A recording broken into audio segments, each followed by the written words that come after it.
You're listening to Full Circle Weekly News. These articles are compiled by Eric the Unready, and I'm your host, Moss Bliss. This is episode 360, covering week 13, March 25th to 31st, 2024.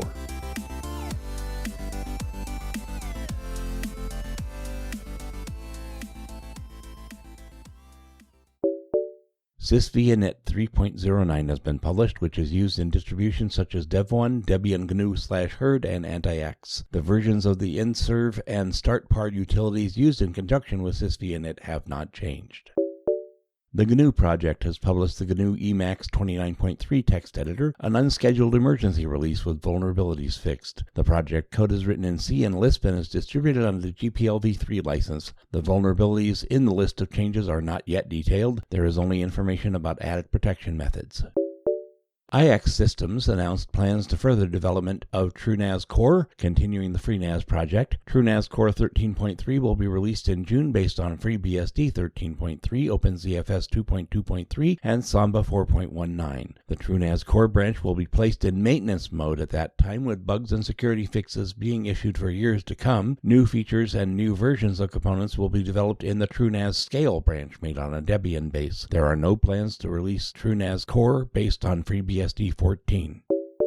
Canonical has announced a 12-year update period for LTS releases of Ubuntu. This will affect all current LTS releases starting with Ubuntu 14.04, whose support was supposed to expire in April of this year but has now been extended until April 2026. Updates as before will be publicly available for 5 years after release, and the remaining 7 years will be provided only to users of the Ubuntu Pro service, which is a paid service for commercial use. For personal use, you can connect to Ubuntu Pro for free to receive extended updates for up to 5 machines.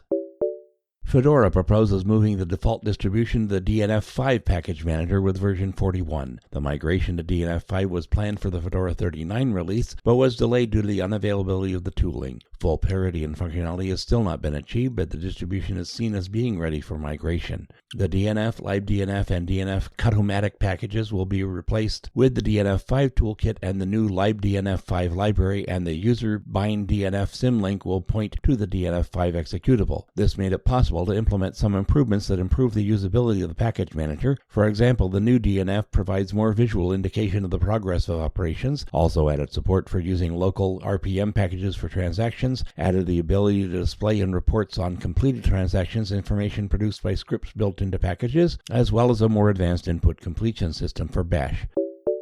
A change has been made to the Linux 6.9 kernel codebase, moving the driver with the implementation of the ext2 file system from the supported category to the deprecated category. The ext2 driver supports only 32-bit inode time counters, which will overflow on January 19, 2038. To work with existing partitions, devs suggest you use the ext4 driver, which works with the ext2 file system and is fully compatible with it, but can use timestamps in ext2 partitions that are not subject to the 2038 problem if the file system is created with an inode larger than 255 bytes. The link in the show notes includes a quick tutorial on making this modification. Testing of the beta version of Fedora 40 has begun. Final release is scheduled for April 23rd. The release covers Fedora Workstation, Fedora Server, Fedora Silverblue, Fedora IoT, Fedora CoreOS, Fedora Cloudbase, Fedora Onyx, and live builds, delivered in the form of spins with user environments KDE Plasma 5, XFCE, Mate, Cinnamon, LXDE, Phosh, LXQT Budgie, and Sway. Builds are generated for x86-64, Power64, and ARM64 AArch64 architectures.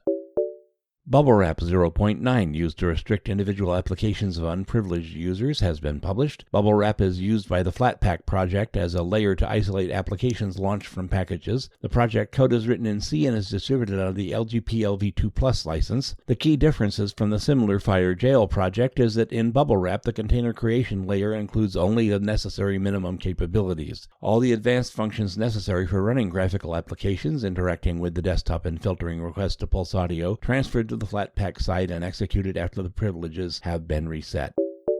Qubes 4.2.1 is out, marking the update of program versions that form the basic system environment. A template has been prepared for creating virtual environments based on Fedora 39. Linux 6.6 kernel is used by default. Tails 6.1, based on Debian 12, has been released with the GNOME 43 desktop and designed for anonymous access to a network. Anonymous access to Tails is provided by the Tor system. All connections other than traffic through the Tor system are blocked by the packet filter by default. Encryption is used to store user data in the save user data between runs mode. An ISO image capable of working in live mode has been prepared for downloading. There are new version updates of Tor Browser 13.0.13 and Thunderbird 115.9. A new microcode version has been added for Intel CPUs with the changes necessary to block the RFDS vulnerability. The persistent storage configurator ensures that all enabled additional features are displayed. Samba 4.20.0 was presented, continuing the development of the Samba 4 branch with a full implementation of a domain controller and Active Directory service compatible with Windows 2008. It is capable of serving all Microsoft-supported versions of Windows clients, including Windows 11. Lanimu P2P-VPN 0.11.6 was released, a decentralized VPN that works on the peer-to-peer principle. Network participants can find each other through a BitTorrent tracker or BitTorrent DHT, or through other network participants' peer exchange. The application is a free and open analog of Hamachi VPN written in Java with additional components in C and distributed under the GNU LGPL 3.0 license. The Linux Foundation announced the Valkey project, another fork of the open-source codebase of the Redis DBMS, distributed under the BSD license. The project will be developed under the Linux Foundation with the involvement of a community of developers and companies such as Amazon Web Services, Google Cloud, Oracle, Ericsson, and Snap Inc., who are interested in continuing to preserve the open-source codebases of Redis.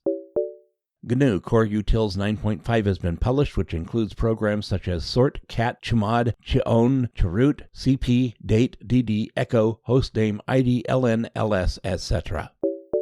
A working prototype of Fury GPU was presented, a homemade GPU based on the Xilinx Zynq UltraScale Plus FPGA, designed as a separate board connected to a PC via the PCIe interface. The board design is prepared in KiCad. The Fury GPU can already run the Quake game with a rendering performance of 60 FPS at a resolution of 1280 by 720. The project has been in development since 2021 as a hobby. Board diagrams, Verilog descriptions, and drivers are not yet publicly available, but all developments related to Fury GPU will be opened after agreeing on some local issues with his employer.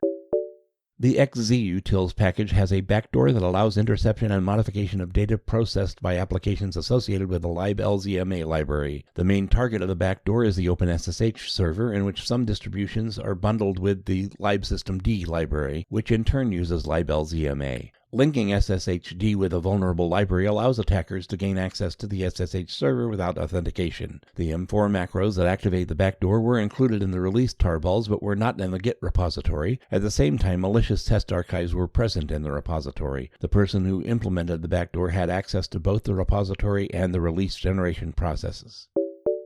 Debian 10 Buster repositories were moved to archive.debian.org, and the distribution will cease to be available through the main network of mirrors. Debian 10 packages are scheduled for deletion from mirrors in mid-April. Debian 10 was released on July 7, 2019. Debian 10 Extended LTS will be supported in a separate repository until June 30, 2029.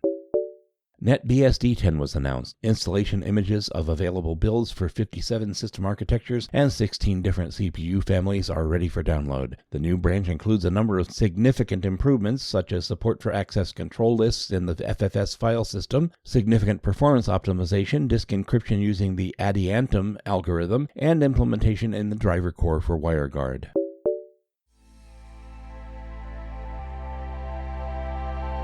You've been listening to Full Circle Weekly News. For more details, see the next issue of the magazine at fullcirclemagazine.org or check the links in the show notes. You can contact me at bardmoss@pm.me. I'll see you next week.